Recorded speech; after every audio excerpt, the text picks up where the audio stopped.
Because it is very sweet and aromatic. Pattayoda taste is sweet and aromatic.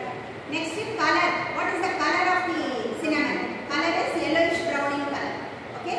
So why it is called as sensory characters? Sensory characters na it is observed by using the sensory organs. பார்க்கறனால நம்ம என்ன பண்றோம்? Colour identify பண்றோம். So the பட்டையோட சின்னமனோட colour வந்து yellowish brown color. Smell பண்றதுனால அதோட flavour identify பண்றோம். Cinnamon is having a very strong aromatic flavor. Taste பண்றதுனால we are identifying the taste. So cinnamon taste is sweet and aromatic. That is why it is called as a sensory characters. Color, taste and odor. Okay, so that is about the sensory characters of the cinnamon. Now let us go to the morphology of the cinnamon. So this is the morphological structure of the cinnamon. So if you see the morphology, you will have the surundu irukum. Patta enna pathina surundu irukum. And the surundu irukadhu per compound twin. Seriya, this is called as compound twin, and it will be having lots of striations and wrinkles.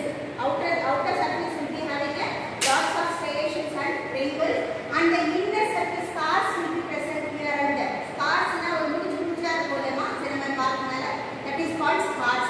And the inner surface of the cinnamon is yellowish brown in color. That is the morphology of the cinnamon. So in the morphology of the cinnamon, you can see the compound twin and scars, striations and wrinkles, and the inner surface of the cinnamon is yellowish brown in color.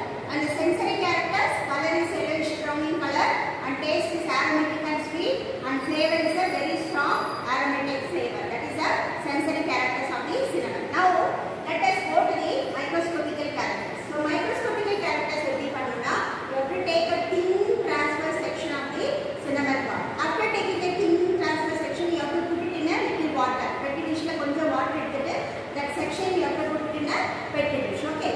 Then you have to transfer into watch glass.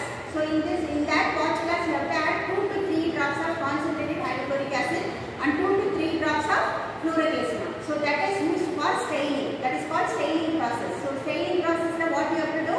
You have to take a thin transverse section of the cinnamon, put it in water, and from the water you transfer to the staining watch glass. That is fluoroglycerin. 2 to 3 drops of fluoroglycerin and 2 to 3 drops of concentrated hydrochloric acid. You put it in the staining reagent and leave it there for 2 to 3 minutes. So in that 2 to 3 minutes, staining process will take place, and the fluoroglycerin and HCl will give pink color to the lignified cells. Lignified cells will observe that staining reagent and it will turn pink color. Okay. Then after that, you have to place the section in the center of the microslide. Microslide center you have to place the section and add 2 to 3 drops of the glycerin and place a cover slip and see under the microscope. This is the staining process method for taking the section. Okay. So in that section, for identification of the lignified cells, you have to stain it with fluoroglycerin and concentrated hydrochloric acid. Mucilage cell, how to identify a vena? The section is treated with ruthenium red solution. When you treat the ruthenium red solution, the section will give pink color. Then for volatile oil, you have to add 1% alkanol, tincture of alkanol. 1% tincture of alkanol will give red color for the presence of the volatile oil. Okay. And starch can be identified by adding the dilute iodine solution. Dilute iodine solution will turn blue color for the starch. So these are the microchemical tests for the cinnamon. Okay. Then when you take the section and when you see under the microscope what are all the characteristics